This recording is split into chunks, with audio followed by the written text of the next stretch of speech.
তিন জিনিসের দিকে তাকালেই সওয়াব। কয় জিনিস? জোরে বলেন। এক নাম্বার আন-নাযার ইলাল মুসহাফ, কোরআনের দিকে তাকালেই সওয়াব, পড়া লাগবে না, পড়লে তো সওয়াব আছে, তাকানো মাত্রই। দুই নাম্বার আন-নাযার ইলা ওয়াজহিল ওয়ালিদাইন, মা বাবার চেহারা, মা বাবার খেদমত করলে তো সওয়াব আছেই, টাকা দিলে তো সওয়াব আছেই, কিন্তু মা বাবার চেহারার নজরের দিকে যদি রহমতের নজরে একবার তাকান, একটা কবুল হজ করলে যেই সওয়াব, ওই সওয়াব আমল নামাই দিবে কে?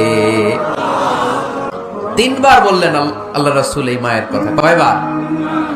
আল্লাহর হাবিব বললেন মা মা মা, তারপরে মা কয়বার? বাবা কয়বার? তার মানে ইসলাম মাকে দিয়েছে স্বর্ণ পদক, ইসলাম মাকে দিয়েছে রৌপ্য পদক, ইসলাম মাকে দিয়েছে ব্রোঞ্জ পদক, বাবাকে দিয়েছে সান্ত্বনা পুরস্কার।